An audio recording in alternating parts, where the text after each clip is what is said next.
when 34-year-old cattle rancher Daniel Blackwood placed the winning bid of $847 on 22-year-old Iris McKenna at the Clearwater County debt auction, the entire town expected another tragedy in the making. What they witnessed instead was the most shocking business decision in the county's 150-year history, one that would transform two broken lives and challenge everything this small Montana community thought they knew about worth, dignity, and second chances. The autumn wind carried the smell of desperation across Clearwater County's courthouse steps that Tuesday morning in October 2019.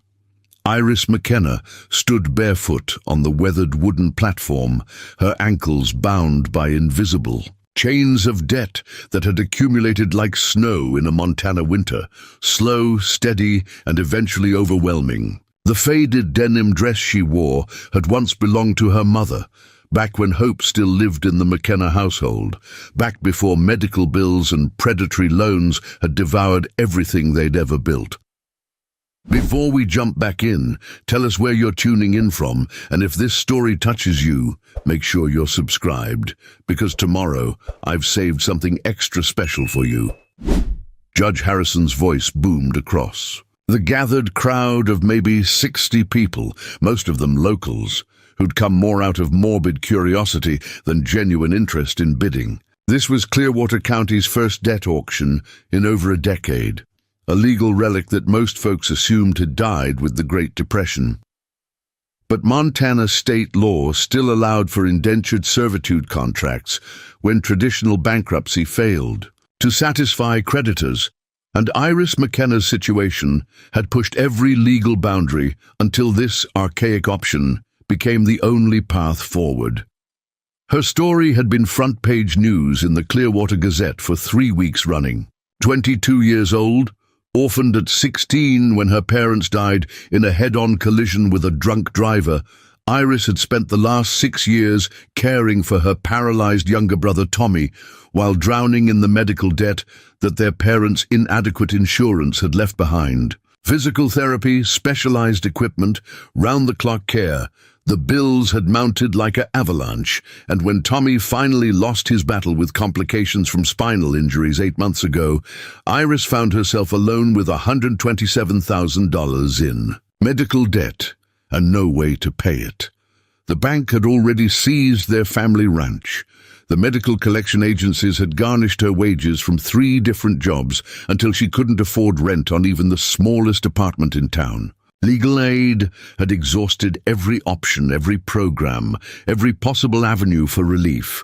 The debt auction was literally her last choice before complete destitution and homelessness, a way to work off her obligations through a court-supervised labor, a contract that would at least guarantee food and shelter while she paid down what she owed. Judge Harrison cleared his throat and adjusted his wire-rimmed glasses, scanning the legal documents that would effectively transfer ownership of another human being's labor for the next 7 years. Miss McKenna's contract includes full debt assumption by the winning bidder, with labor compensation applied at federal minimum wage standards toward the principal balance. The term of service is calculated at 6 years and 4 months, assuming standard working conditions and no additional penalties or fees. The crowd murmured among themselves, some shaking their heads in disgust, others calculating whether the arrangement might benefit their own struggling businesses. Clearwater County had been hemorrhaging population for 15 years as young people fled to bigger cities with better opportunities. Farms were failing, small businesses were closing, and those who remained were often barely scraping by themselves. The idea of acquiring guaranteed labor, even at the cost of assuming someone else's debt, held a certain desperate appeal for people who were drowning in their own financial struggles. Iris kept her eyes fixed on a spot somewhere above the crowd's heads, trying to maintain what little dignity remained available to her. She'd made peace with this decision weeks ago, after her 3rd eviction notice and her 2nd trip to the food bank in the same week. This wasn't what she'd planned when she'd graduated valedictorian from Clearwater High School, when she'd received that full scholarship to Montana State University that she'd had to turn down to care for Tommy. But life had a way of stripping away plans like paint from an old barn, leaving only the raw wood underneath to weather whatever storms came next. The bidding started at $200, offered half-heartedly by Jim Peterson, who owned the struggling hardware store on Main Street. Peterson had been hemorrhaging money since the new Walmart opened in the county seat 40 miles away, and his wife had been after him to find cheaper help for inventory and customer service. But his bid lacked conviction, more of a social obligation than genuine interest. "I hear $300, called out Martha Reynolds, who ran the town's only diner and had been working 16-hour days since her cook quit to take a job at the new casino. Martha's bid carried more weight. Everyone knew she was serious about business, and her diner was one of the few establishments in town that still turned a consistent profit. The price climbed slowly, reluctantly, as if each bidder was wrestling with their own conscience. $400 from the owner of the town's small medical clinic, who needed help with filing and patient care. $475 from the proprietor of the feed store, who was drowning in paperwork and inventory management. Each bid represented not just money, but years of Iris McKenna's life, years she would spend working to pay off debts that had never been her fault in the first place. As the bidding approached $600, something shifted in the crowd. The casual observers began to realize they were witnessing something unprecedented, something that would be talked about in Clearwater County for generations to come. Cell phones emerged from pockets as people began recording, some with obvious discomfort, others with the kind of morbid fascination that draws crowds to accidents and disasters. Iris felt the weight of those stares, the whispered conversations, the judgment that hung in the air like smoke from a distant fire. She thought about her parents, about what they would think if they could see her now. She thought about Tommy, who'd spent his final months apologizing for the burden his care had placed on their family, as if love could ever be a burden, as if caring for the people you love could ever be anything but a privilege and an honor.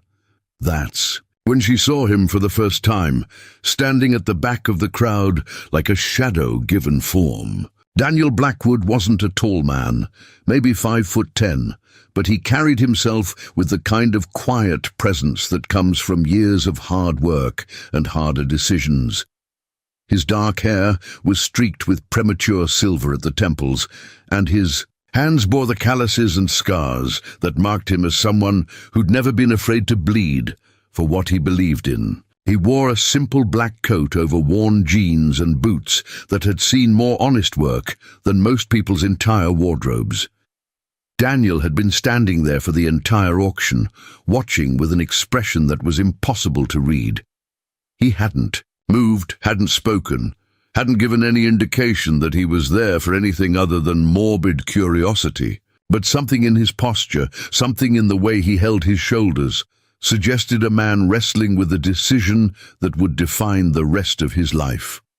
The Blackwood Ranch had been in Daniel's family for 4 generations, 2,800 acres of prime cattle country that had once supported a herd of over 500 head and employed a dozen ranch hands. But the last 5 years had been catastrophic for small ranchers throughout Montana. Drought had decimated the grazing land. Beef prices had fluctuated, widely due to trade wars and market manipulation by corporate agriculture. A devastating fire in 2017 had destroyed nearly half his infrastructure, and insurance had covered barely 60% of the rebuilding costs. Daniel was down to 127 head of cattle and no employees except himself. The bank was breathing down, his neck about missed mortgage payments, and he'd already sold off 400 acres to a development company just to keep the creditors at bay. He was 34 years old and facing the very real possibility that he would be the Blackwood who lost everything his great-grandfather had built from nothing. Preparing and narrating this story took us a lot of time, so if you are enjoying it, subscribe to our channel. It means a lot to us now. Back to the story. But Daniel's presence at the auction wasn't about acquiring cheap labor for his struggling ranch. He'd grown up hearing stories about his great-great-grandmother, Sarah Blackwood, who'd been sold into indentured servitude in Ireland before making her way to Montana in the 1890s. Sarah had worked 7 years to pay off her passage to America, 7 years during which she was treated as property rather than a person. When she'd finally earned her freedom, she'd sworn that no member of her family would ever allow such injustice to flourish if they had the power to prevent it. Daniel had inherited more than land from his ancestors. He'd inherited their sense of moral obligation, their understanding that some things mattered more than money, more than comfort, more than personal convenience. Watching Iris McKenna stand on that platform, seeing the resignation in her posture and the quiet dignity with which she faced her circumstances, Daniel felt the weight of 4 generations of Blackwood values pressing down on his shoulders like a physical force. The bidding had reached 750s, with Martha Reynolds and the medical clinic owner engaged in a reluctant back and forth that suggested neither of them really wanted to win. Each bid came slower than the last, as if the bidders were hoping someone else would step forward and relieve them of this uncomfortable responsibility. $750 going once, Judge Harrison called out, his voice carrying the weight of legal authority and personal discomfort. Harrison had been presiding over Clearwater County legal proceedings for 18 years, and he'd never imagined he would be conducting a debt auction in the 21st century. The whole proceeding felt like a relic from a darker time, a reminder of how quickly civilized society could revert to its most primitive instincts when economic desperation reached a certain threshold. $750 going twice, the judge continued, scanning the crowd for any last-minute bidders. The silence that followed felt pregnant with possibility and regret, the kind of silence that precedes life-changing decisions and irreversible consequences. That's when Daniel Blackwood stepped forward, his voice cutting through the autumn air, like a blade through silk. $847, he said, his tone steady and clear, carrying across the courthouse steps with the kind of authority that comes from absolute certainty. The crowd turned as one, dozens of heads swiveling to identify this unexpected bidder who'd remained silent throughout the entire proceeding. Iris McKenna looked up for the first time since the auction had begun, her green eyes meeting Daniel's brown ones across the space that separated their 2 very different kinds of desperation. Daniel had chosen 840 settlers for a specific reason, though. He would never explain it to anyone except Iris herself. It was exactly $127 more than the previous bid, representing the $127,000 in medical debt that had destroyed her life. It was his way of acknowledging that he understood the full scope of what had brought her to this moment, and that he was prepared to bear the weight of that understanding, along with the financial obligation he was assuming. Judge Harrison blinked in surprise, consulting his paperwork to ensure he'd heard correctly. $847 is the bid. Do I hear any other bids? He waited the customary 30 seconds, scanning the crowd for any last-minute challenges to Daniel's offer. None came.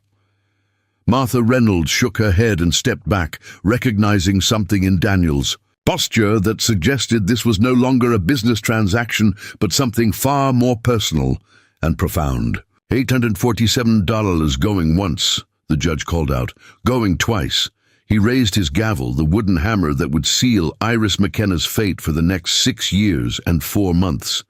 Sold to Daniel Blackwood of the Blackwood Ranch for $847. The gavel fell, with a sound like thunder, echoing across the courthouse steps and reverberating through the lives of everyone present. In that moment, Iris McKenna legally became the property of Daniel Blackwood, her labor and her time belonging to him for over 6 years, her freedom suspended until her debt was satisfied according to the terms of the court-supervised contract. But as the crowd began to disperse and the legal paperwork was prepared for signing, something unprecedented happened. Daniel Blackwood walked directly to the platform where Iris still stood, her hands clasped in front of her face a mask of resigned acceptance. He stopped just a few feet away from her, close enough that only she could hear what he said next. "Miss McKenna," he said quietly, his voice carrying a gentleness that seemed to surprise even him. "My name is Daniel Blackwood. I know you don't know me, and you have no reason to trust me. But I want you to understand something right now, before we sign any papers or make any legal commitments." Iris looked up at him, searching his face for signs of the kind of predatory intentions she'd learned to recognize in the men who'd approached her family during Tommy's illness, the ones who'd offered help that always came with strings attached, the ones who'd seen her desperation as an opportunity for exploitation. What she saw instead was something she hadn't expected, a man who looked as uncomfortable with this situation as she felt, a man whose eyes held the same kind of bone-deep weariness that she saw in her own mirror every morning. This wasn't a man who was celebrating his acquisition of human property. This was a man who looked like he'd just made the most difficult decision of his life. "I didn't bid on you because I need cheap labor," Daniel continued, his voice so low that even the lingering reporters couldn't overhear. "I didn't bid on you because I see you as property or as something to be owned. I bid on you because what's happening here is wrong, and I have the means to stop it, at least for you." Iris felt something shift inside her chest, a loosening of the tight knot of despair that had taken up permanent residence beneath her ribs. "I don't understand," she whispered. Daniel glanced around at the dispersing crowd, at the reporters packing up their equipment, at Judge Harrison organizing the legal paperwork that would formalize their arrangement. "We'll talk more when we get to the ranch," he said. "But I want you to know that whatever happens next, it's going to be your choice. The contract might say I own your labor, but I don't own you. Nobody owns you. And I'm going to spend every day of the next 6 years making sure you remember that." As they walked toward Daniel's pickup truck, a weathered Ford F-250 that had seen better decades, but still ran like the day it rolled off the assembly line, Iris felt something she hadn't experienced in over 2 years, curiosity about the future. She didn't know what Daniel Blackwood's true intentions were, didn't know what kind of life awaited her at the Blackwood Ranch, didn't know whether his words were genuine or just another form of manipulation wrapped in prettier packaging. But for the first time since Tommy's death, she felt like she might have a choice in what happened next. And that feeling, fragile as a soap bubble and just as likely to burst, was enough to keep her walking forward, instead of looking back at the courthouse steps where her old life had officially ended and something entirely new had begun. The drive to Blackwood Ranch took 43 minutes through winding mountain roads that seemed designed to test both vehicles and nerves. Iris sat in the passenger seat of Daniel's pickup truck, watching the Montana landscape roll past her window like scenes from someone else's life. The silence between them wasn't uncomfortable exactly, but it carried the weight of two people, trying to figure out how to navigate a situation that neither of them had ever imagined they'd find themselves in. Daniel kept his eyes on the road, but Iris could sense him stealing glances at her from time to time, as if he was trying to solve a puzzle that had too many missing pieces. She studied his profile when she thought he wasn't paying attention, noting the tension in his jaw, the way his knuckles were white where he gripped the steering wheel, the small scar that ran from his left temple down to his cheekbone. This was a man who'd been through his own battles, fought his own wars, and emerged scarred but not broken.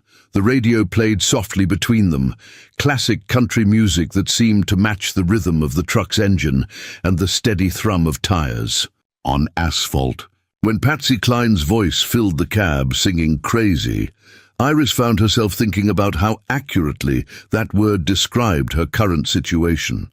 3 hours ago, she'd been facing the prospect of 7 years of indentured servitude to pay off debts that had never been her fault. Now she was riding shotgun with a complete stranger who'd paid nearly $1,000 for the legal right to control her life. And somehow she felt safer than she had in months. As they turned off the main highway onto a gravel road marked by a weathered wooden sign reading Blackwood Ranch, Est 1887, Daniel finally broke the silence that had stretched between them like a bridge neither was quite ready to cross. "I want to explain something to you before we get to the house," he said, his voice careful and measured. "What happened back there at the courthouse, what I did. I know how it must look to you. I know you're probably wondering what kind of man pays money to legally own another human being, even if it's supposed to be temporary and legal." Iris turned to face him fully for the first time since they'd left town. "I've been wondering about that, yes," she admitted. "In my experience, men don't spend money on women without expecting something in return, usually something the woman doesn't want to give."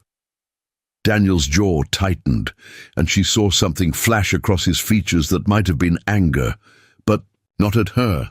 "I'm not those men," he said quietly, "and I need you to understand something right from the start. The contract that Judge Harrison filed today says you owe me 6 years and 4 months of labor. But as far as I'm concerned, that contract is just a piece of paper that kept you from ending up somewhere a lot worse than my ranch." The truck rounded a bend in the gravel road, and suddenly the Blackwood Ranch spread out before them like something from a postcard. The main house was a 2-story log structure that had been built to last generations, with a wraparound porch and windows that reflected the late afternoon sun like gold. Beyond the house, Iris could see a red barn that looked like it had been recently repaired, several smaller outbuildings, and pastures that stretched toward the mountains in the distance where cattle grazed in the golden autumn light. But even from a distance, she could see signs of the struggle that Daniel had alluded to. Sections of fence that needed repair, equipment that looked older than it should be, and most tellingly, the vast emptiness of pastures that should have been filled with more cattle than the small herd she could see scattered across the nearest. "The field. It's beautiful," Iris said, and meant it. After months of living in cramped apartments and homeless shelters, the open space felt like being able to breathe again. "It was," Daniel replied, and she heard a note of loss in his voice that resonated with her own experience of watching everything important slip away, despite your best efforts to hold on. "My great-grandfather built the main house in 1887 with logs he cut himself from trees that grew on this land. 4 generations of Blackwoods have worked this ranch, raised their families here, buried their dead in the family cemetery beyond that ridge. He pulled the truck up to the main house and turned off the engine, but made no move to get out. Instead, he turned to face Iris directly, his brown eyes serious and intent. "The ranch is failing," he said bluntly. "I'm going to lose it within the next 2 years, unless I can figure out a way to turn things around. I've got 127 head of cattle when I should have 500. I'm behind on mortgage payments, equipment loans, and property taxes. The bank is being patient with me because my family has been good customers for over a century, but patience only stretches so far." Iris felt a familiar knot of anxiety forming in her stomach. She'd heard variations of this speech before, usually followed by requests for favors or sacrifices that she couldn't afford to make. "What does that have to do with me?" she asked. "Everything," Daniel said. "Because I have an idea that could save both of us, but it's going to require you to trust me in ways that probably don't make sense, given how we met." He opened his door and stepped out of the truck, walking around to open her door before she could do it herself. The gesture was so automatic, so ingrained, that she realized it probably wasn't performed for her benefit, but simply because that's how Daniel Blackwood had been raised to treat women. There was something oddly comforting about that kind of unconscious courtesy. They walked up the front steps together, and Daniel opened the heavy wooden door to reveal an interior that managed to be both rustic and welcoming. The main room featured exposed log walls, hardwood floors that had been worn smooth by generations of boots, and furniture that looked handmade and built to last.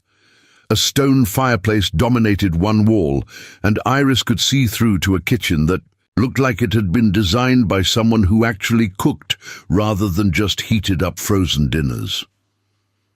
"This is home," Daniel said simply.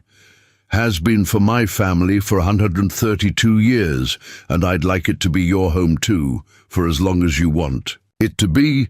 Iris set down the single duffel bag that contained everything she owned in the world and looked around the room. It was bigger than any place she'd lived since her parents died, cleaner than anywhere she'd been able to afford in the last 2 years, and filled with the kind of solid, permanent furniture that spoke of stability and generations of family history. "Where do you want me to sleep?" she asked, because in her experience that was always the first question that needed to be answered when dealing with men who'd acquired power over her circumstances. Daniel pointed toward a staircase that led to the second floor. "There are 4 bedrooms upstairs. You can have your pick of any of them, except the master bedroom, which is mine. Each room has its own lock, and you'll be the only one with keys to whichever room you choose." The relief that flooded through Iris was so intense that she had to sit down on the nearest chair to keep her knees from giving out. In every other situation she'd faced over the last 2 years, sleeping arrangements had been either communal, temporary, or came with expectations that made her skin crawl. The idea of having her own space, her own lock, her own sanctuary, was almost too good to believe. "What's the catch?" she asked, because there was always a catch. Daniel walked over to the kitchen and put on a pot of coffee, moving with the easy confidence of a man who was completely comfortable in his own space. "The catch is that I need your help with something that's either going to save this ranch or finish destroying it," he said. "And if it goes wrong, we'll both end up worse off than we were before we met." He pulled 2 mugs from a cabinet and leaned against the kitchen counter, studying her face as if he was trying to gauge whether she was ready to hear what he had to say next. "Have you ever heard of agritourism?" he asked. Iris shook her head. "Should I have?" "Maybe not. It's a relatively new concept, at least around here. The idea is that instead of just raising cattle and selling beef, ranchers can make money by offering experiences to people who want to get away from city life for a while. Horseback riding, cattle drives, campfire dinners, that sort of thing. Dude ranches, some people call them." Daniel poured coffee into both mugs and handed one to Iris, their fingers brushing briefly in the exchange. His hands were warm and calloused, the hands of someone who'd spent his life working with them, and she found the contact oddly reassuring. "The problem is," he continued, "I don't know the first thing about hospitality or tourism or dealing with city people who want to play cowboy for a weekend. I'm a rancher. I know cattle and horses and how to fix broken equipment and how to read weather patterns, but I don't know how to make guests feel welcome or how to plan activities or how to cook for people who aren't used to ranch food." Iris took a sip of her coffee and found it stronger and better than anything she'd been able to afford in months. "And you think I do?" "I think you spent 6 years taking care of your brother, which means you know about hospitality and making people comfortable and managing complex schedules and solving problems that don't have easy solutions," Daniel said. "I think you worked 3 jobs while you were doing that, which means you understand customer service and working with people and multitasking under pressure." He set down his mug and walked over to a desk in the corner of the room, returning. With a folder full of papers and photographs. "I've been researching this for months," he said, spreading the contents across the kitchen table. "There are ranches in Colorado and Wyoming that are making 6 figures a year from agritourism. City people pay premium prices to experience what they think is authentic ranch life." Iris looked at the photographs of smiling families on horseback. Group shots around campfires, images of rustic but comfortable guest accommodations. The numbers on the business plans and financial projections were impressive, but they also represented a massive leap from traditional cattle ranching to something that was essentially entertainment and hospitality. "This would be a complete career change for you," she said. "You'd be giving up everything you know how to do to try something you've never done before." "I'd be adapting," Daniel corrected, "using what I know about ranching and this land to create something new. But you're right, that I can't do it alone. I need a partner who understands the hospitality side of things, someone who can handle the guest services while I manage the ranch operations." Daniel pulled out a chair and sat down across from her at the table, his expression serious and intent. "Here's what I'm proposing. Instead of you working as my employee for 6 years to pay off your debt, we become business partners, equal partners. You help me turn this ranch into a successful agritourism operation, and in return, you own half of everything we built together." Iris stared at him, certain she'd misunderstood. "You want to make me your business partner after knowing me for less than 2 hours? "I want to make you my business partner because I've spent the last 2 hours watching you, and I can see that you're exactly the kind of person who could make this work," Daniel said. "You're careful and observant. You ask the right questions. You don't trust easily, which means you think things through before making decisions. And most importantly, you need this to succeed as much as I do." He leaned forward, his eyes locked on hers. "I could have let someone else win that auction today.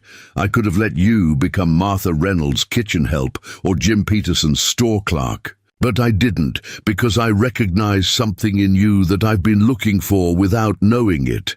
"What's that?" "Someone who's been knocked down but not knocked out. Someone who's lost everything but hasn't lost the will to fight for something better." Daniel's voice was quiet but intense. "I think you and I are the same kind of person, Iris. We're survivors. And I think together we might be able to build something that neither of us could manage alone." Iris looked down at the papers scattered across the table, at the photographs of happy families and successful businesses, at the financial projections that suggested the possibility of not just survival, but actual prosperity. It was the kind of opportunity she'd never imagined would be offered to someone in her position, the kind of chance that people like her weren't supposed to get. "What if it doesn't work?" she asked. "What if we try this and fail and lose everything?" Daniel was quiet for a long moment, considering his answer. "Then we failed together," he said finally. "And at least we'll fail trying to build something meaningful instead of just trying to survive." He stood up and walked over to the window that looked out over the ranch, his hands clasped behind his back as he gazed at the mountains in the distance. "My great-great-grandmother came to this country as an indentured servant," he said. "She worked 7 years to pay off her passage to America, 7 years during which she was treated as property rather than a person. When she finally earned her freedom, she used every penny she'd managed to save to buy this land." Daniel turned back to face Iris, and she could see the weight of family history in his expression. She always said that the difference between surviving and thriving was having someone believe in your potential even when you couldn't see it yourself. Today, at that courthouse, I saw your potential. I saw someone who'd been beaten down by circumstances but not broken by them. Iris felt tears prick at the corners of her eyes, the first tears she'd allowed herself to shed in months. "You don't know me," she whispered. "You don't know what I'm capable of, or whether I'm worth taking a chance on." "Maybe not," Daniel admitted, "but I know that you spent 6 years sacrificing everything to take care of your brother, I know that you worked 3 jobs while managing his medical care. I know that when you were faced with the choice between bankruptcy and indentured servitude, you chose the option that at least guaranteed you could work to pay off debts that were never your fault in the first place. He walked back over to the table and sat down across from her again. That tells me everything I need to know about your character, your work ethic, and your integrity. The rest we can figure out together. Daniel pulled a legal pad from the folder and began sketching out rough plans. Here's what I'm thinking. We spend the next 6 months planning and preparing. Research successful agritourism operations, figure out what kinds of experiences we want to offer, start marketing to potential guests. Come spring, we launch with a small number of visitors and see how it goes. His pencil moved across the paper as he talked, drawing rough layouts of guest accommodations, activity areas, dining spaces. We'll need to renovate the old bunkhouse for guest rooms, set up a proper kitchen for group meals, maybe build some kind of pavilion for evening entertainment. It'll take most of our available cash and a lot of sweat equity, but it's doable.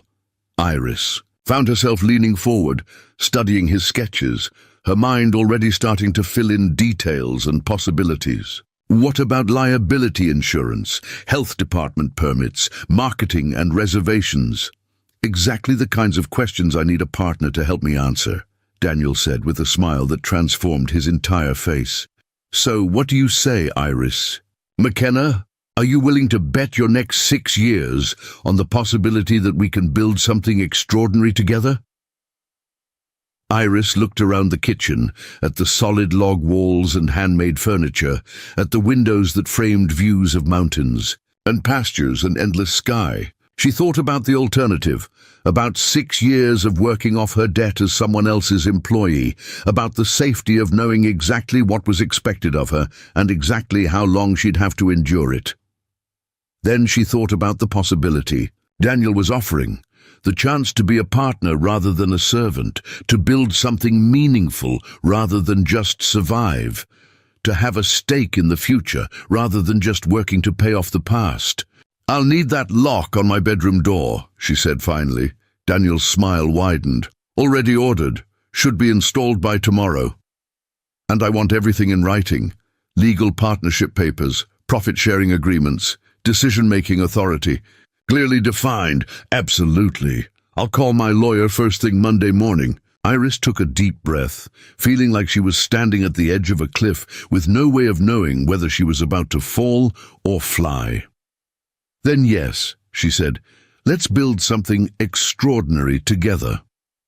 As the sun set behind the mountains, painting the sky in shades of gold and orange that seemed to promise new beginnings, Daniel and Iris sat at the kitchen table planning their impossible dream. Neither of them knew whether they were making the smartest decision of their lives or the biggest mistake, but for the first time in years, both of them felt like they were moving toward something instead of just trying to escape from something else.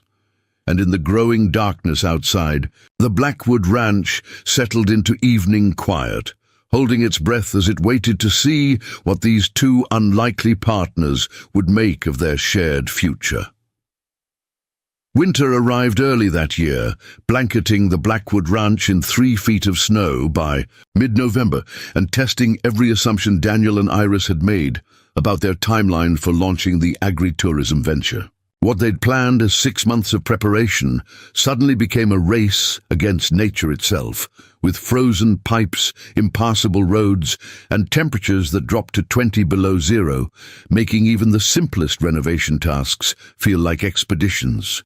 To the Arctic, Iris discovered that living on a working ranch in Montana winter was unlike anything she'd experienced in her 22 years of life. The isolation was complete and absolute when blizzards rolled across the mountains, cutting off power and phone service for days at a time.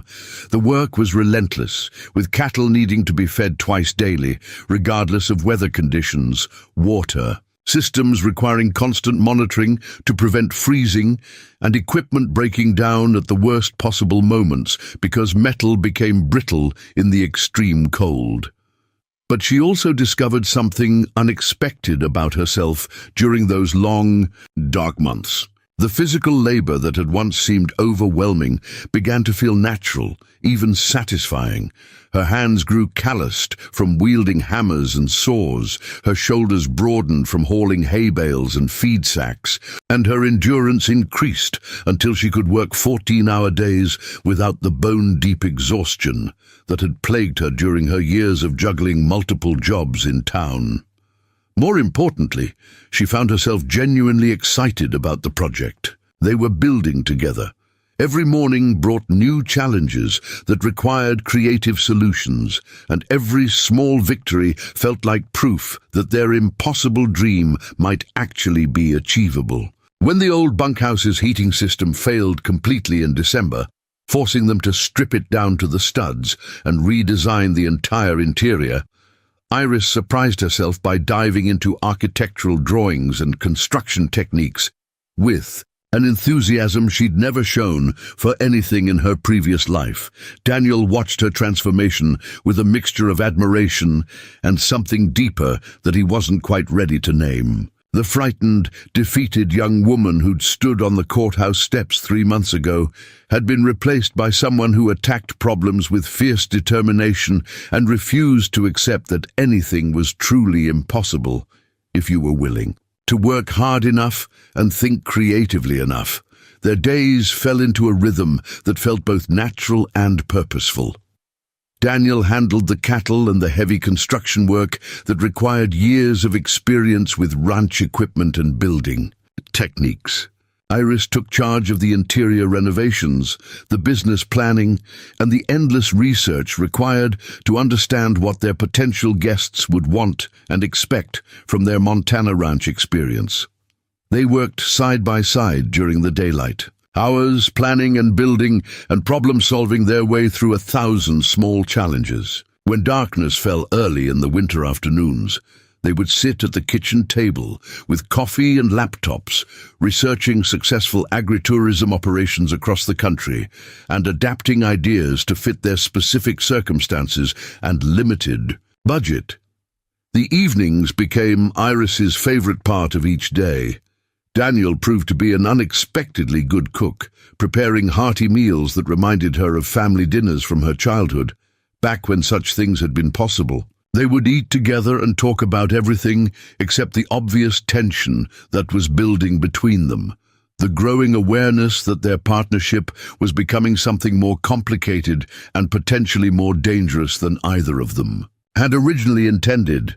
By January, they had transformed the old bunkhouse into comfortable guest accommodations that could sleep 12 people in 6 double-occupancy rooms. Each room featured handmade furniture that Daniel had crafted during the long winter evenings, quilts that Iris had sewn using patterns she'd learned from watching YouTube videos, and rustic decorations made from materials they'd found around the ranch. The main challenge was creating bathrooms that would meet health department standards while maintaining the authentic ranch atmosphere that would appeal to their target market. Daniel's solution was to install modern plumbing and fixtures, but hide them behind rustic wooden panels and vintage hardware that made everything look like it had been there for decades. Iris handled the marketing and reservation systems, spending countless hours learning about search engine optimization, social media marketing, and online booking platforms. She created a website that showcased the ranch's history and natural beauty while promising experiences that city dwellers could only dream about.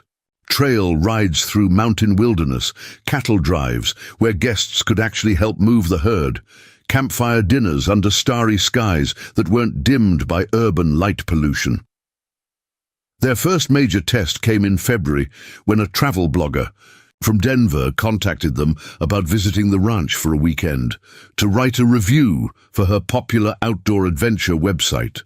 Sarah Martinez had over 100,000 followers and a reputation for brutally honest assessments of tourist destinations, and her endorsement could make or break their entire venture before it even officially launched.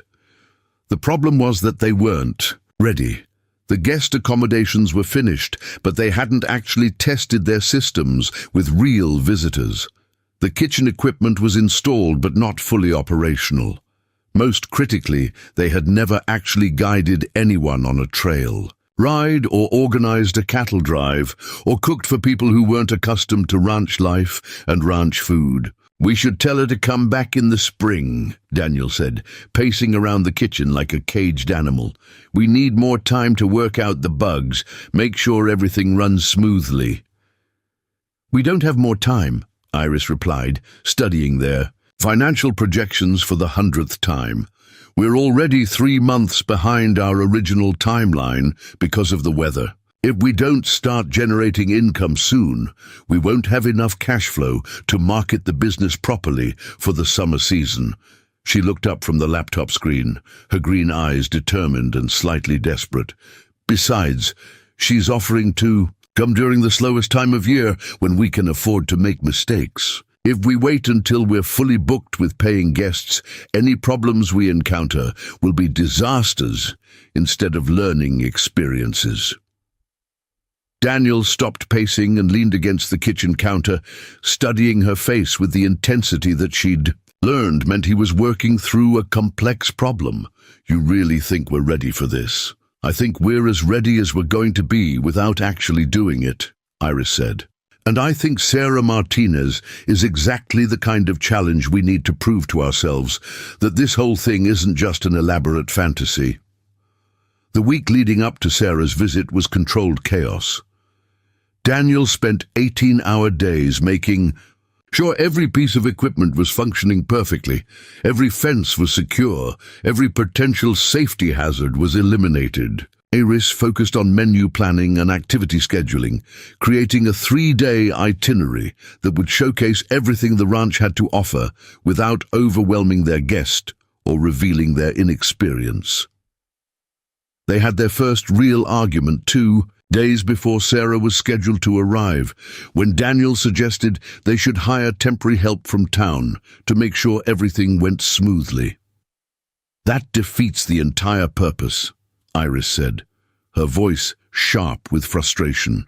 "If we can't handle 1 guest by ourselves, how are we going to manage 12 guests during peak season? This is supposed to be a test of our systems and our abilities, not a performance where we hide behind other people's expertise. And if we fail this test, we don't get a second chance," Daniel shot back. "Sarah Martinez has enough influence to destroy our reputation before we even have one. Maybe it's worth swallowing our pride to make sure we succeed." The argument escalated until they were both saying things they didn't mean, old insecurities and fears bubbling to the surface in ways that had nothing to do with hiring temporary help and everything to do with the pressure they were both feeling as their impossible dream approached its first real test. Iris finally stormed out of the kitchen and walked to the barn, where she spent an hour brushing Daniel's old mare and trying to calm down enough to think rationally.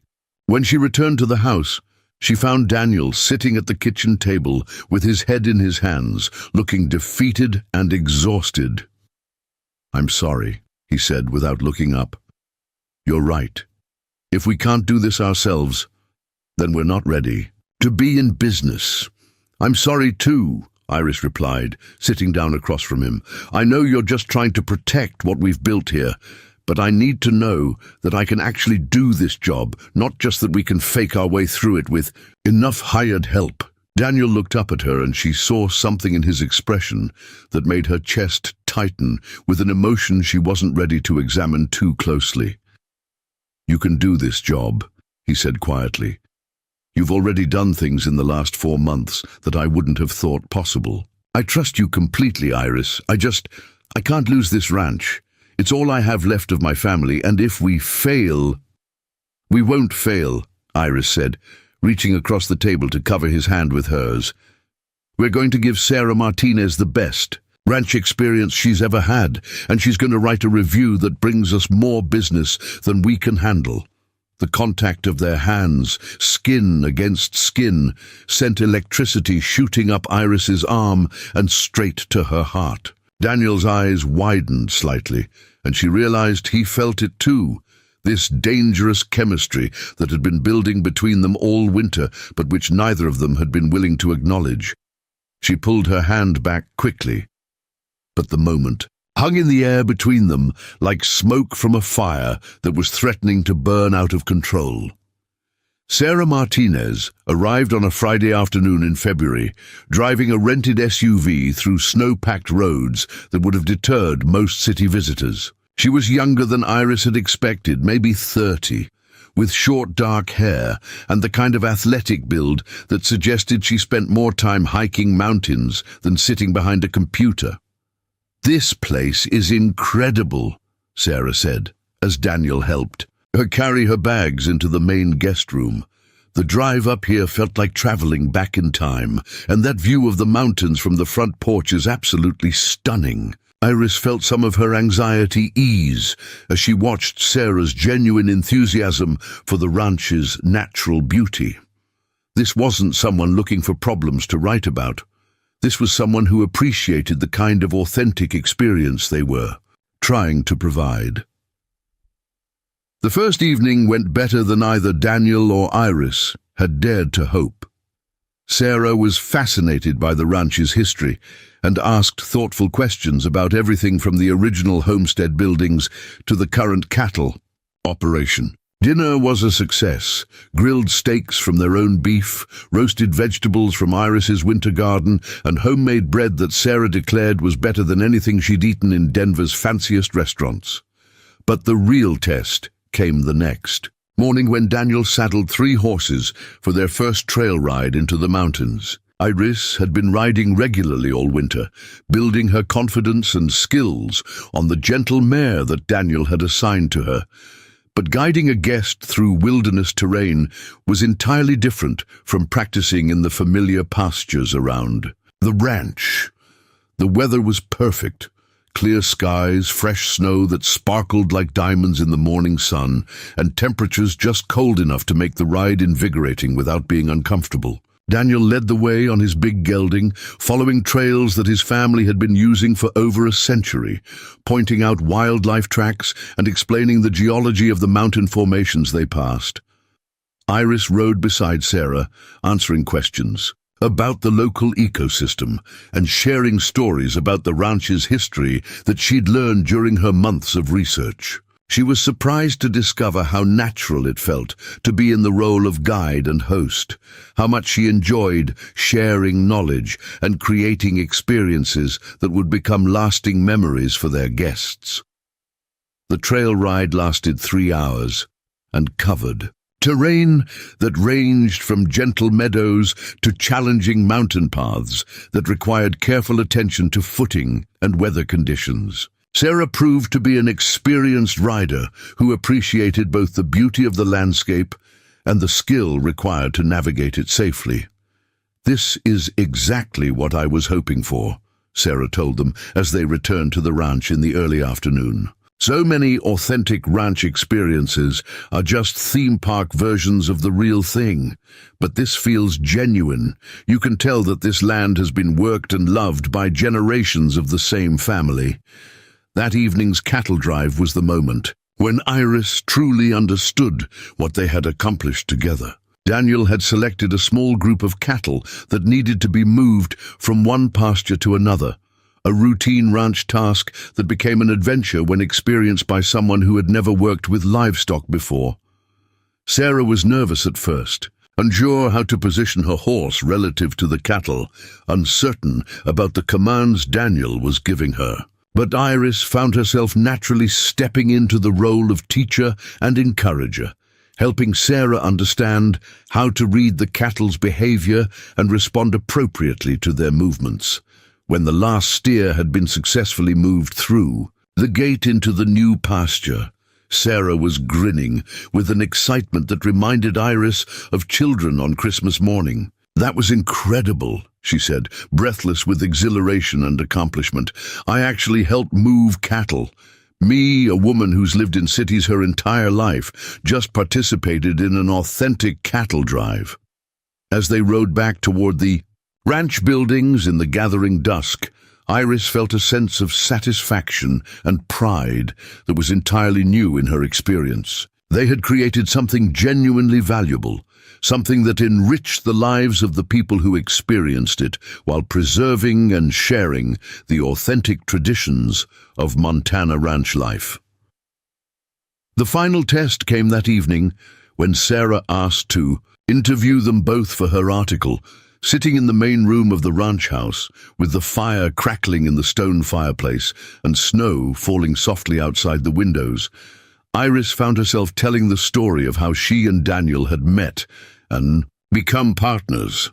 She was careful not to reveal the details of the debt auction or the legal circumstances that had brought her to the ranch, but she spoke honestly about finding hope and purpose in an unexpected place, about learning that sometimes the best opportunities come disguised as the worst possible circumstances. "What's next for Blackwood Ranch?" Sarah asked as the interview concluded.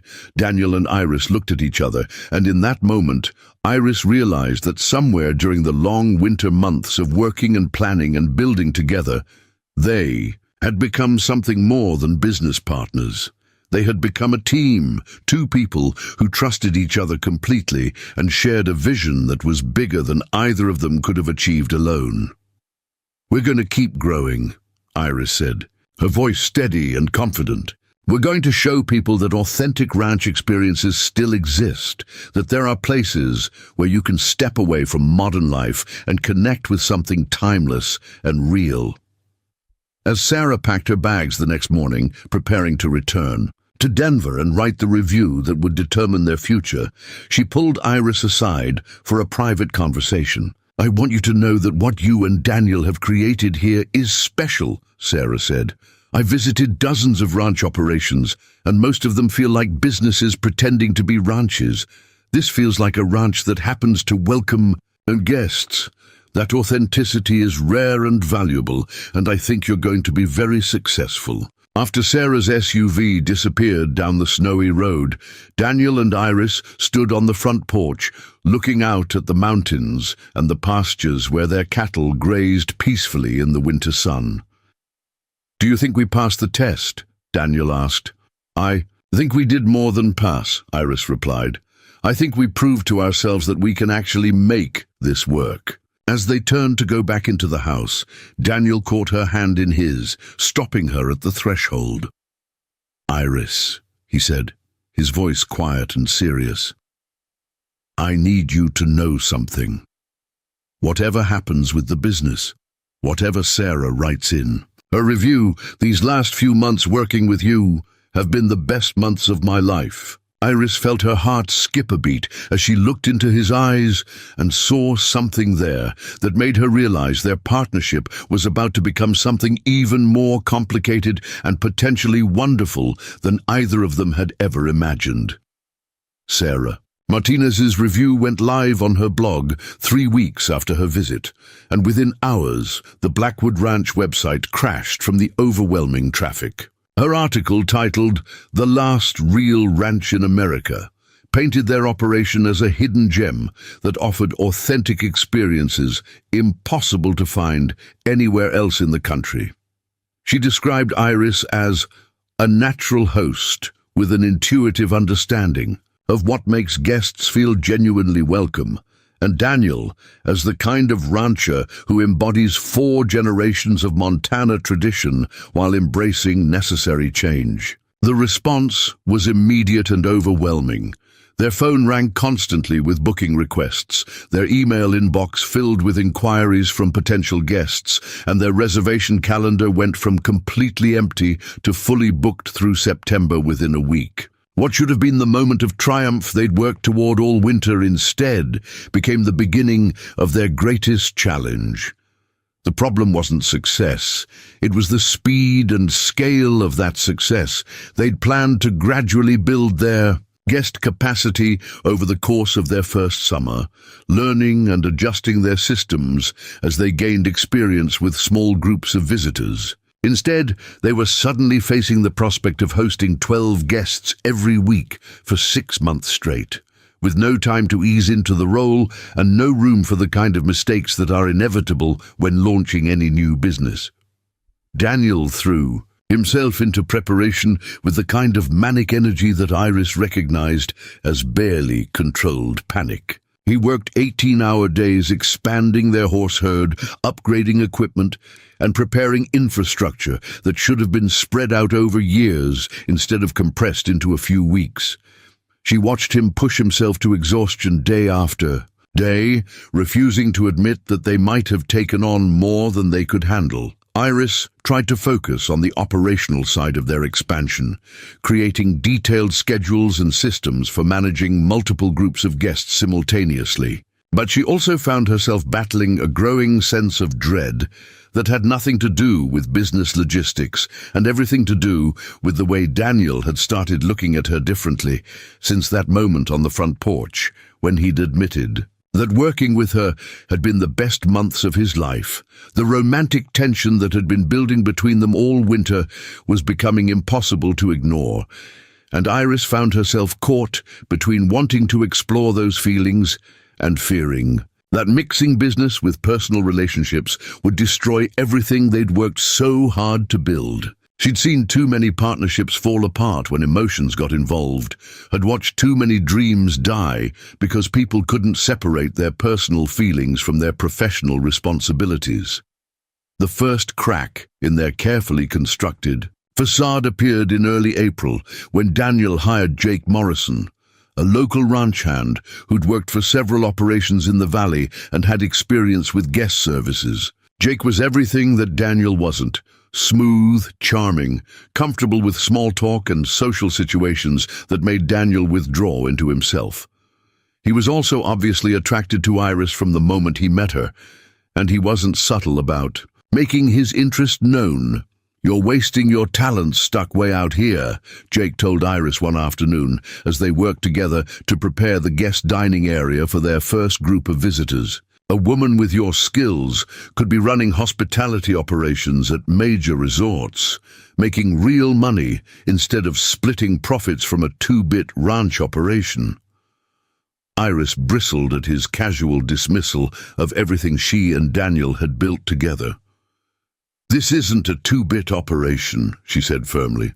"We're providing something authentic and meaningful that you can't find at any resort." Jake laughed, but not in a way that suggested he found her comment amusing. "Authentic? You mean like pretending that a debt auction slave is really a business partner? Come on, Iris. The whole town knows what really happened at that courthouse. Daniel bought you and now he's playing dress-up by calling you his partner." The words hit Iris like a physical blow, not because they contained any truth she hadn't already wrestled with, but because they revealed how their relationship was perceived by the community around them. No matter how genuine their partnership had become, no matter how much they'd accomplished together, there would always be people who saw her as nothing more than Daniel's property, dressed up in prettier packaging. That evening, Iris confronted Daniel about Jake's comments, and their conversation quickly escalated into the kind of argument that reveals all the fears and insecurities that people have been hiding from each other. "Maybe Jake's right," Iris said, pacing around the kitchen while Daniel sat at the table looking exhausted and defensive. "Maybe I'm just fooling myself about what this partnership really means. Maybe I'm just a more comfortable version of indentured servitude, and I'm too grateful for the illusion of equality to see the truth." Daniel's face went white with anger, not at her, but at the implication that he would manipulate and deceive someone who trusted him. "Is that really what you think?" he asked, his voice dangerous and quiet. "That everything we've built together is just an elaborate lie? That I've been playing some kind of long game to keep you trapped here?" "I don't know what to think," Iris admitted, her own anger and confusion spilling out in ways she couldn't control. "I know that legally, I still owe you 6 years of labor. I know that no matter what you call me, the state of Montana considers me your indentured servant until that debt is satisfied. And I know that if this business fails, I'll still be obligated to work for you, even if there's nothing left to work for." The legal reality of their situation hung between them like a toxic cloud. No matter how genuine their partnership felt on a day-to-day basis, the underlying structure of their relationship was still based on a contract that defined Iris as property rather than an equal. Daniel had never used that legal authority to control or manipulate her, but the potential for abuse was always there, hidden beneath the surface of their collaboration. "What do you want me to do?" Daniel asked, his voice raw with frustration and something that might have been heartbreak. "Do you want me to tear up the contract, release you from any legal obligation?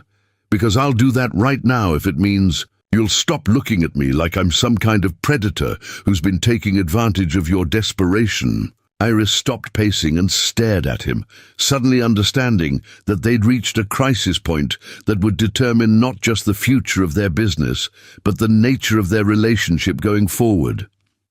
"I want to know that you see me as an equal," she said quietly. "Not as someone you rescued, not as someone who owes you gratitude for not being worse than you could have been, but as someone who brings as much value to this partnership as you do." "You bring more value than I do," Daniel said, standing up from the table and walking toward her with an intensity that made her heart race. "You're the reason this business is going to succeed. You're the reason I've been able to imagine a future that's better than just surviving from one season to the next. You're the reason I wake up every morning excited about what we're building, instead of just dreading another day of watching everything fall apart." He stopped just inches away from her, close enough that she could see the exhaustion and desperation in his eyes, close enough that she could feel the heat radiating from his body. "And you're the reason I've been lying awake at night trying to figure out how to tell you that I'm in love with you without destroying everything we've worked for." The confession hung in the air between them like a lit fuse, dangerous and inevitable, and about to explode everything they thought they understood about their relationship.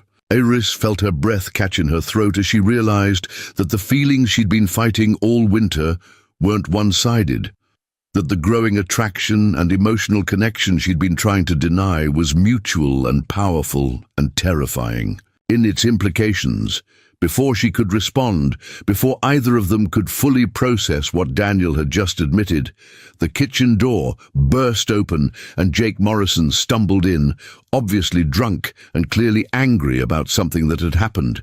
"In town." Well, Jake slurred, looking back and forth between Daniel and Iris with a knowing smirk that made Iris's skin crawl. "Looks like I interrupted something intimate. Should I come back later, or do you want to finish your little romantic scene in front of an audience?" Daniel's entire body went rigid with barely controlled fury. "Get out," he said, his voice so low and dangerous that even Jake seemed to realize he'd crossed a line. "Relax, boss," Jake said, raising his hands in mock surrender.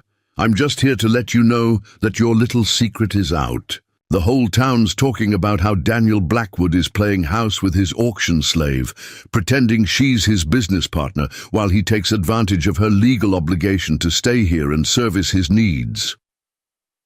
The crude implication in Jake's words was the final straw. Daniel moved faster than Iris had ever seen him move, crossing the kitchen in 2 strides and grabbing Jake by the front of his shirt. "Say another word," Daniel growled, "and I'll throw you off this ranch so hard you'll bounce." But the damage was already done.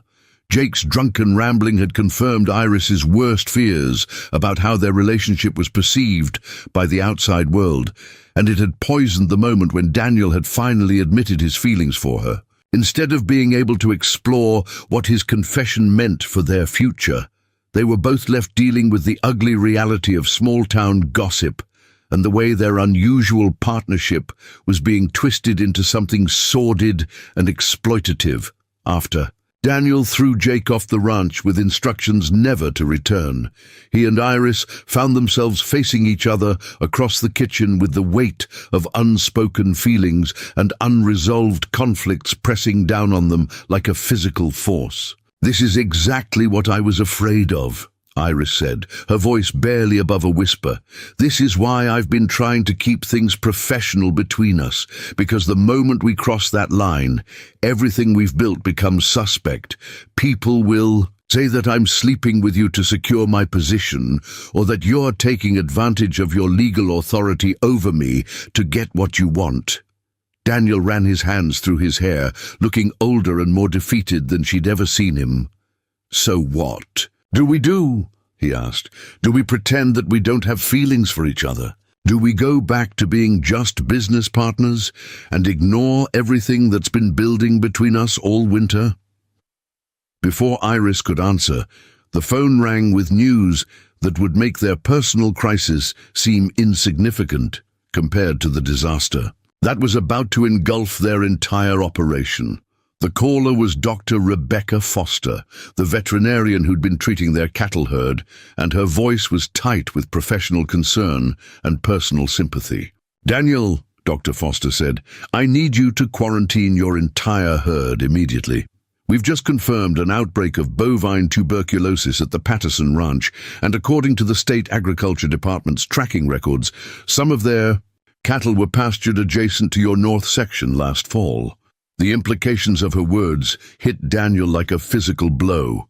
Bovine tuberculosis was a highly contagious disease that could spread rapidly through cattle herds and jump to humans under certain conditions.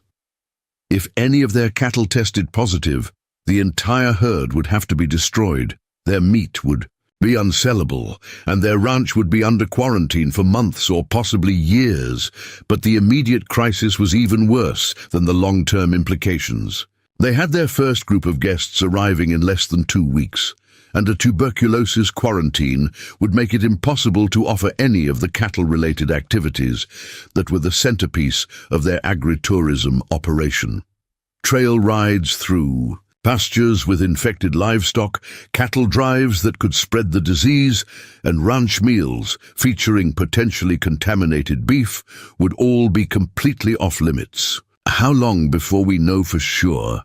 Daniel asked, his voice hollow with the realization that everything they'd worked for was potentially about to be destroyed by circumstances completely beyond their control. "Testing will take at least 2 weeks," Dr. Foster replied. "And if we find any positive cases, the quarantine and herd destruction process could take months." "I'm sorry, Daniel. I know what this ranch means to your family, and I know about the agritourism business you've been building." After Daniel hung up the phone, he and Iris sat in stunned silence, processing the magnitude of the crisis they were facing. All of their bookings, all of their plans, all of the money they'd invested in infrastructure and marketing, everything was suddenly at risk because of a disease outbreak that had nothing to do with their own practices or decisions. "We have to cancel everything," Iris said finally, her voice numb with shock and disappointment. "We can't bring guests to a ranch that might be under tuberculosis quarantine. Even if the tests come back negative, we can't take that risk with people's health." Daniel nodded slowly, understanding that she was right, but struggling to accept that their dreams were crumbling just when they'd seemed most achievable. "The cancellation fees alone will bankrupt us," he said, "and if the herd tests positive, we'll lose everything anyway. The ranch, the business, everything." As they sat there contemplating the destruction of everything they'd built together, Iris realized that their personal crisis had been temporarily eclipsed by something much larger and more immediate. But she also understood that how they handled this disaster would determine not just the future of their business, but the future of their relationship and their individual lives. The phone rang again, and this time it was their first group of guests. In calling to confirm their arrival details and express their excitement about experiencing authentic ranch life at the Blackwood Ranch. Iris looked at Daniel across the kitchen table, seeing her own mixture of desperation and determination reflected in his eyes, and realized that they were about to face the greatest test of their partnership yet. Everything they'd worked for was hanging in the balance, and the decisions they made in the next few hours would determine whether their impossible dream would survive or become just another cautionary tale about the dangers of reaching too high and falling too hard. The phone call that changed everything came at 5:47 a.m. on a Tuesday morning in late April, when the mountains were still purple with pre-dawn shadows, and the ranch was wrapped in the kind of silence that makes even whispered conversations feel like shouts. Iris was already awake, sitting at the kitchen table with a cup of coffee that had gone cold while she stared at cancellation emails and tried to calculate how much money they were going to lose when they had to refund deposits to guests who'd booked their dream vacation at a ranch that might be under indefinite quarantine.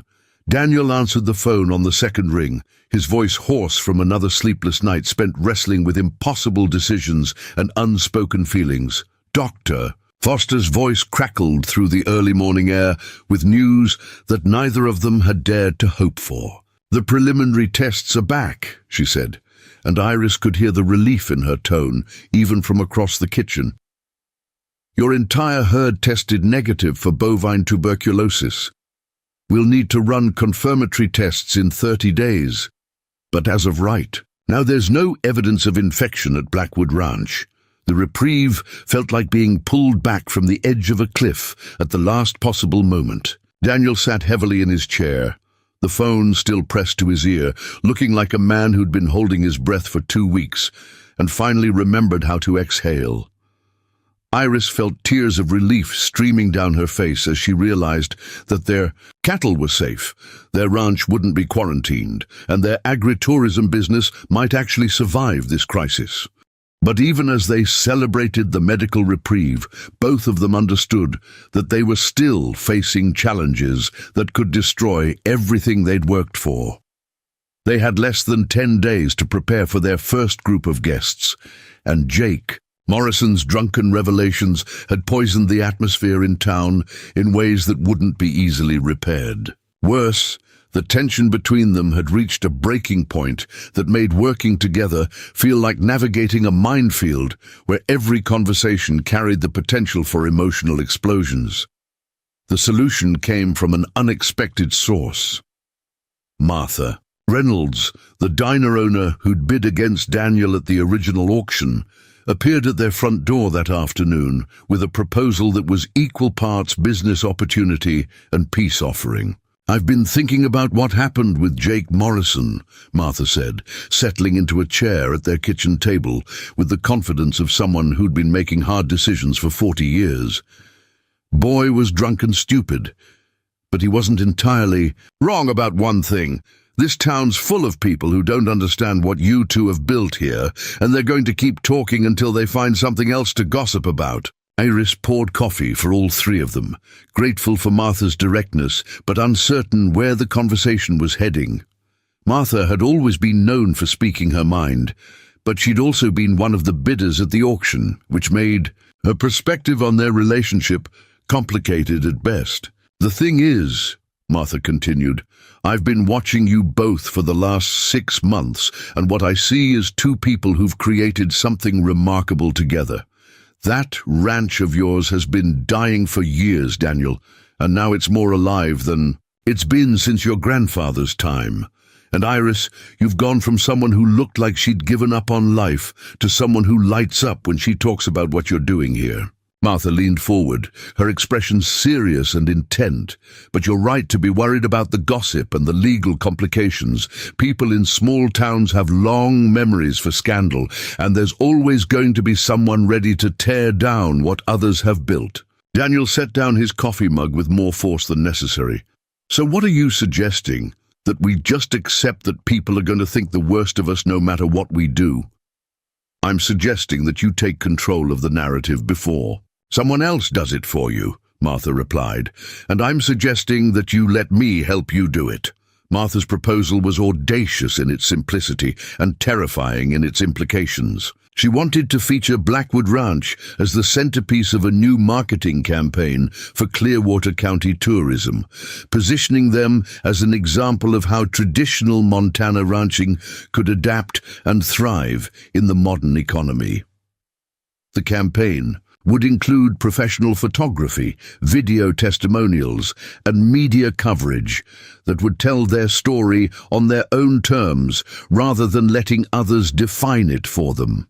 But the campaign would also require complete transparency about how their partnership had begun, including the debt auction and the legal circumstances that had brought them together. Instead of hiding from the uncomfortable truth of their relationship's origins, Martha was proposing that they embrace it as a story of redemption and transformation that could inspire others facing seemingly impossible circumstances. People love comeback stories, Martha explained. They love seeing good triumph over bad circumstances, and they love believing that second chances are possible.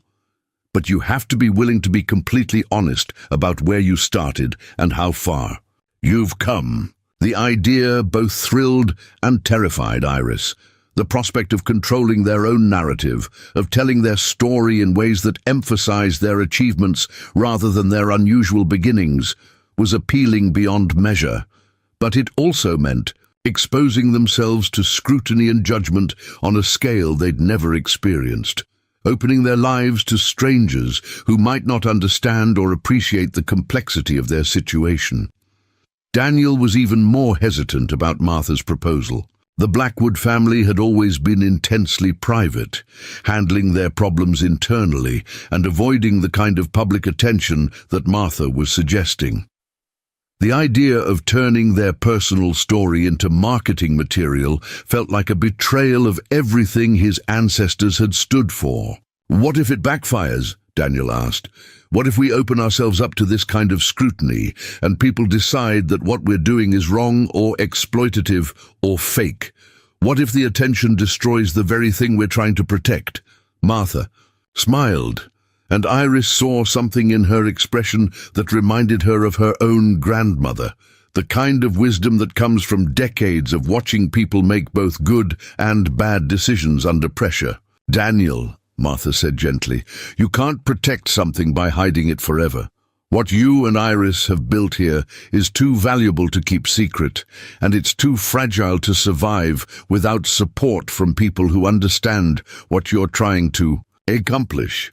The decision to move forward with Martha's campaign wasn't made in a single conversation or a dramatic moment of revelation. Instead, it evolved over several days of discussion and soul-searching, as Daniel and Iris wrestled with questions that went to the heart of who they were and what they wanted their future to look like. The turning point came when they received a call from their first scheduled guests, a family from Chicago who'd been planning their Montana ranch vacation for over a year.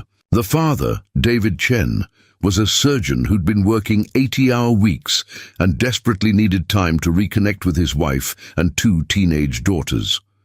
When he called to confirm their reservation, his excitement and anticipation were so genuine that Iris felt the weight of responsibility settling on her shoulders like a physical force. My daughters have never seen mountains or ridden horses or experienced anything like what you're offering, David told her. This trip represents everything I've been working toward for the last 10 years. I want to give my family memories that will last a lifetime. And I believe that what you've created at Blackwood Ranch is exactly what we need. After that phone call, Iris understood that their decision about Martha's marketing campaign wasn't really about them anymore. It was about all the families like the Chens who were looking for authentic experiences that would enrich their lives and strengthen their relationships. It was about preserving a way of life that was disappearing from America, and about proving that traditional values could coexist with modern realities. We have to take the risk, Iris told Daniel that evening as they sat on the front porch, watching the sunset behind the mountains. We have to trust that people will see the truth of what we've built here, even if they don't understand how we got started. Daniel was quiet for a long time, studying the landscape that represented 4 generations of his family's dreams and sacrifices. When he finally spoke, his voice carried the weight of a decision that would define the rest of their lives. My Great-great-grandmother used to say that courage isn't the absence of fear, he said. It's doing what needs to be done despite the fear. I think she'd understand what we're trying to do here, and I think she'd want us to fight for it. The professional. Photography session took place over 3 days in early May, just a week before their first guests were scheduled to arrive. The photographer, a woman named Elena Rodriguez, who specialized in agricultural and rural lifestyle images, had driven up from Denver specifically to capture what Martha described as the soul of modern Montana ranching. Elena approached the project with an artist's eye and a journalist's instinct for story. She photographed Daniel working with the cattle at sunrise, his silhouette backlit by golden mountain light that made him look like a figure from a Western painting. She captured Iris in the renovated bunkhouse, arranging wildflowers in mason jars and preparing rooms that would welcome guests from around the world. But the most powerful images were the ones that showed them working together, Daniel and Iris, moving cattle through mountain pastures, preparing meals in the ranch kitchen, sitting on the front porch, planning activities for their upcoming guests. In Elena's photographs, their partnership looked natural and balanced, two people who complemented each other's strengths and shared a vision that was bigger than either of them could have achieved alone. The photo session also gave them an opportunity to practice telling their story in ways that emphasized transformation rather than exploitation, hope rather than desperation. Elena interviewed them extensively about their backgrounds, their partnership, and their vision for the future of Blackwood Ranch. "What I find most compelling about your story," Elena told them during a break in the photography, "is how you've taken circumstances that could have been tragic and turned them into something beautiful and meaningful. You've created a business that preserves traditions while embracing change, and you've built a partnership that proves people can rise above their circumstances when they're given genuine opportunities." The interview process helped Iris articulate feelings and insights that she'd been struggling with since the debt auction 8 months earlier. For the first time, she was able to see her own journey not as a series of unfortunate events that had happened to her, but as choices she'd made to survive, adapt, and ultimately thrive in circumstances that would have defeated many people. "I spent a long time thinking that being sold at that auction was the worst thing that could happen to me," Iris said during one of Elena's recorded interviews. "But I realize now that it was actually the beginning of the best thing that ever happened to me. Not because the auction itself was good, but because it brought me to a place where I could discover capabilities I never knew I had and build something meaningful with someone who saw my potential when I couldn't see it myself." Daniel's interviews revealed a man who'd been carrying the weight of family expectations and financial pressure for years before Iris arrived at the ranch. His decision to bid at the auction hadn't been impulsive or opportunistic. It had been the culmination of months of soul-searching about what kind of person he wanted to be and what legacy he wanted to leave. "I could have let someone else win that auction," Daniel told Elena. "I could have walked away and minded my own business. But my family built this ranch on the principle that you help people when you can, especially when they can't help themselves." Iris didn't need rescuing. She needed opportunity. And it turns out that giving her that opportunity saved me as much as it helped her. The marketing campaign launched just as their first guests arrived, creating a perfect storm of media attention and real-world testing of their hospitality systems. David Chen and his family from Chicago became unwitting ambassadors for the Blackwood Ranch experience, sharing their enthusiasm on social media and providing testimonials that reinforced everything Martha's campaign was trying to communicate. But the real test came when a reporter from the Billings Gazette arrived unannounced, having heard about the ranch through the marketing campaign and wanting to investigate the story behind the success. Sarah Mitchell was an investigative journalist with a reputation for uncovering uncomfortable truths that people preferred to keep hidden, and her arrival at the ranch sent both Daniel and Iris into a state of controlled panic. "I'm here because I've heard some interesting things about how this partnership began," Sarah told them during an impromptu interview on the front porch. "I understand that Ms. McKenna was acquired through a debt auction, which raises questions about labor practices and the voluntary nature of your business relationship." The moment Iris had been dreading since Martha first proposed the marketing campaign had finally arrived. She was being directly challenged about the circumstances that had brought her to the ranch, and her answer would determine not just how their story was told in the press, but how she understood her own journey from desperation to empowerment. "You're right that I came here through a debt auction," Iris said, her voice steady despite the hammering of her heart. "That's not a secret we've been trying to hide. But what you might not understand is that being here has been a choice I've made every single day for the last 8 months." She looked directly at the reporter, drawing strength from Daniel's presence beside her and from the knowledge that everything she was about to say was absolutely true. "I could leave tomorrow if I wanted to," Iris continued. "Daniel has never used the legal contract to control or manipulate me. He's honored every commitment he made to me, and he's given me opportunities to grow and succeed that I never would have had anywhere else. This partnership works because we both bring value to it, not because one of us owns the other." Sarah Mitchell pressed harder, asking pointed questions about power dynamics, financial arrangements, and the perception that Iris was being exploited regardless of her own feelings about the situation. But with each question, Iris found herself more confident and articulate in defending not just their partnership, but her own agency and decision-making capacity. The interview lasted 2 hours and covered every aspect of their relationship, their business, and their individual backgrounds. When it was over, both Daniel and Iris felt like they'd been through a trial by fire that had tested their resolve and clarified their understanding of what they'd built together.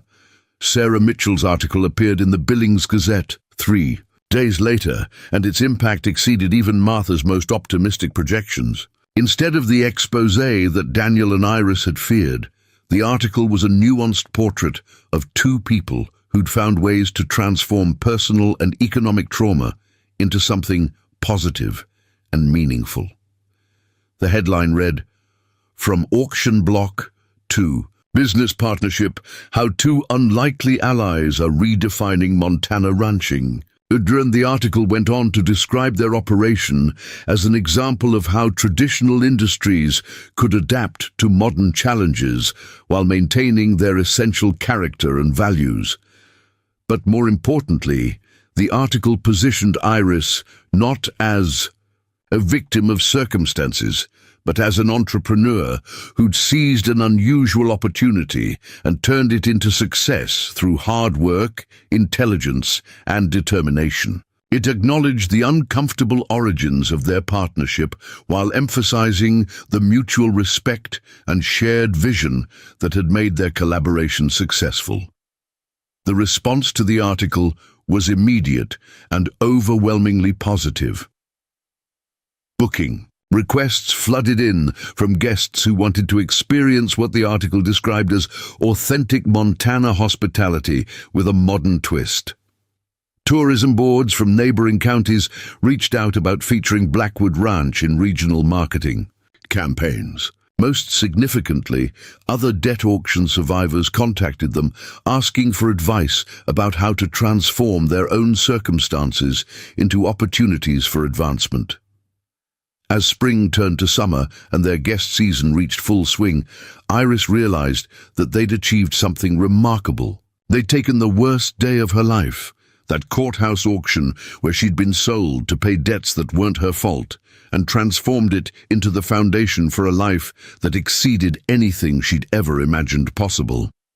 But even as their business success exceeded all expectations, The personal tension between Daniel and Iris continued to simmer beneath the surface of their professional partnership. His confession of love on that terrible night, when everything seemed to be falling apart, had changed the dynamic between them in ways that neither of them knew how to navigate. The resolution of that tension would determine not just the future of their romantic relationship, but the long-term sustainability of the partnership that had become the center of both their lives. The envelope arrived on a Thursday morning in late August, delivered by certified mail to the Blackwood Ranch with the kind of official weight that immediately commanded attention. Iris signed for it while Daniel was out checking the irrigation system, and she knew from the return address, the law offices of Harrison, Mitchell and Associates, that this was the moment they'd both been anticipating and dreading for months. Inside was a single sheet of legal letterhead containing a document that would fundamentally alter the trajectory of both their lives. The letter was brief, formal, and life-changing. Debt satisfaction and contract termination for Iris McKenna. After 8 months of partnership, after transforming a failing ranch into a thriving agritourism operation, after building something together that neither of them could have achieved alone, Iris's debt had been fully satisfied through the success of their business venture. She was free, legally, completely, unconditionally free. The irony wasn't lost on her that freedom had come not through the passage of time or the completion of her required labor, but through the very success that had made her indentured servitude irrelevant. Their business had generated enough profit to satisfy her original debt 3 years ahead of schedule, and the legal contract that had bound her to Daniel Blackwood no longer had any force or meaning. Iris sat at the kitchen table holding the letter, watching dust motes dance in the afternoon sunlight that streamed through windows that she'd cleaned, in a kitchen where she'd prepared thousands of meals, in a house that had become more of a home to her than anywhere she'd ever lived. The document in her hands represented everything she'd dreamed of during those dark months before the auction: the restoration of her legal autonomy, the end of her obligation to another person, the freedom to make choices about her future without considering anyone else's needs or desires. So why did freedom feel so terrifying when Daniel returned from the fields an hour later, sweaty and tired from wrestling with a broken irrigation valve? He found Iris still sitting at the table with the letter spread out in front of her like evidence in a trial where she was both judge and jury. "What's that?" he asked, though something in her posture already told him that their carefully constructed world was about to shift in ways that neither of them could control. "My debt is satisfied," Iris said simply, sliding the letter across the table to him. "According to this, I've been legally free for the last 2 weeks. The lawyer just needed time to file the paperwork with the court." Daniel read the document twice, his expression carefully neutral in the way that Iris had learned meant he was processing information that was too complex or emotionally charged to react to immediately. When he finally looked up at her, his eyes held a mixture of emotions that she couldn't fully decipher. "Congratulations," he said quietly. "This is what you've been working toward since the day we met." The words were correct and appropriate, but they carried an undertone of loss that made Iris's chest tighten with an emotion she wasn't ready to examine. Daniel was genuinely happy for her freedom, but he was also bracing himself for the possibility that freedom would mean the end of everything they'd built together. "What happens now?" Iris asked, though she wasn't sure she wanted to hear the answer. Daniel set the letter down and walked to the kitchen window, looking out at the ranch that had been transformed over the past 8 months from a struggling cattle operation into something that resembled the tourism destination they'd envisioned during those long winter nights of planning and dreaming. The guest accommodations were full for the next 6 weeks, with reservations extending into October, and early bookings already coming in for the following year. Their reputation had spread far beyond Sarah Mitchell's newspaper article. generating coverage in travel magazines and lifestyle blogs that positioned Blackwood Ranch as a premier destination for authentic Western experiences. More importantly, they'd achieved something that went beyond business success. They'd created an operation that honored the ranch's four-generation history while adapting to contemporary realities, preserving traditional ranching culture while making it accessible and relevant to people from completely different backgrounds and experiences. "I guess that depends on what you want to do," Daniel said, still facing the window. "You're free to go anywhere, do anything. You could start your own business, go back to school, move to a city where there are more opportunities. For someone with your skills." He turned around to face her, and Iris saw in his expression the same vulnerability that had been there on that terrible night when he'd confessed his feelings for her, when everything had seemed to be falling apart and he'd risked destroying their partnership by admitting that it had become something more than professional collaboration. "Or," Daniel continued, his voice careful and measured, "you could stay. Not because you have to, not because there's a legal contract that requires it, but because you choose to, because you want to keep building what we've started here." The offer hung between them like a bridge that she could either cross or burn, and Iris realized that this moment represented the most important decision of her life. Not because of its practical implications. She'd already proven that she could succeed in the hospitality and tourism industry, but because it would define who she was and who she wanted to become. For 8 months, she'd been able to tell herself that she was staying at the ranch because she had no choice, that her partnership with Daniel was a matter of legal obligation rather than personal preference. The debt satisfaction document had stripped away that comfortable fiction, forcing her to confront the truth about her own feelings and desires. What would staying look like, she asked, though part of her already knew the answer. Daniel walked back to the table and sat down across from her, the same position they'd occupied during hundreds of conversations about business plans and guest schedules and equipment purchases. But this conversation was different because it was about them, about the future they might build together if they were both brave enough to admit what they wanted. It would look like a real partnership, Daniel said. Equal ownership, equal decision-making authority, equal share of profits and risks. It would mean taking your name off the employee paperwork and putting it on the property deed. It would mean that this ranch belongs to both of us, not just legally, but in every way that matters. He reached across the table and covered her hand with his, the same gesture that had sent electricity through both of them during those early months when they were still figuring out how to work together without acknowledging the attraction that was building between them. And it would mean that we stop pretending that this is just a business relationship, Daniel continued, his voice softer now, but more intense. It would mean admitting that what we've built here is more than a successful enterprise. It's a life, Iris. It's the kind of life that I never thought I'd be lucky enough to have, and I don't want to lose it just because a piece of paper says you don't have to stay anymore.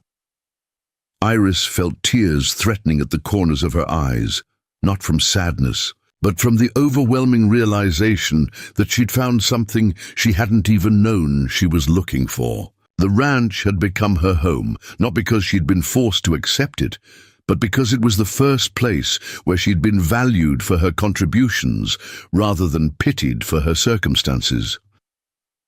Daniel had become more than her business partner. More than the man who'd rescued her from a desperate situation. He'd become the person who believed in her potential when she couldn't see it herself, who challenged her to grow and change and become someone stronger than she'd ever imagined possible. "I'm scared," Iris admitted, her voice barely above a whisper. "I've never had real choices before, never had the freedom to make decisions based on what I wanted instead of what I had to do to survive. What if I make the wrong choice? What if I stay for the wrong reasons or leave for the wrong reasons?" Daniel's grip on her hand tightened, not possessively but reassuringly, the touch of someone who understood that the most important decisions are often the most frightening ones. "There are no wrong reasons," he said. "There are only honest reasons and dishonest ones. The question isn't whether staying or leaving is objectively right or wrong. The question is what feels true to who you are and who you want to become." Iris looked around the kitchen that had become the heart of their operation, seeing not just the physical space, but the memories layered within it. Late-night planning sessions when they dreamed about possibilities that seemed impossible. Early morning coffee before heading out to work with the cattle or prepare for incoming guests. Quiet dinners after long days when they'd been too tired to talk but comfortable enough in each other's presence that silence felt like conversation. She thought about the guests who'd stayed with them over the summer. Families from cities who'd never experienced the kind of authentic hospitality that she and Daniel provided together.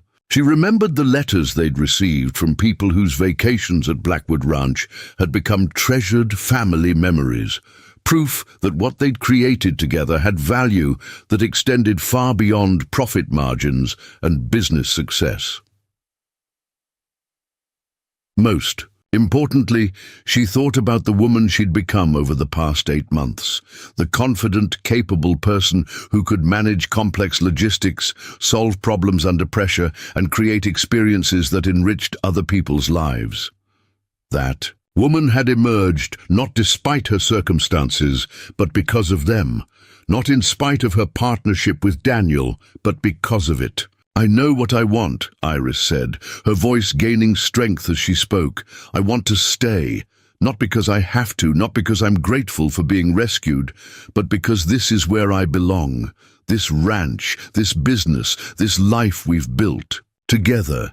It's mine as much as it's yours, and I'm not ready to walk away from something that we created together." Daniel's smile was like sunrise after the longest night, transforming his entire face with relief and joy, and something deeper that Iris finally recognized as love that had been held in check for months by circumstances and timing, and the fear of destroying something precious by wanting too much too soon. "There's something else I want," Iris continued, feeling braver now that she'd committed to staying, ready to risk everything on the possibility that the feelings she'd been fighting were mutual and real, and worth the vulnerability that came with admitting them. "I want to find out what happens when two people who've been afraid to trust their feelings finally stop being afraid.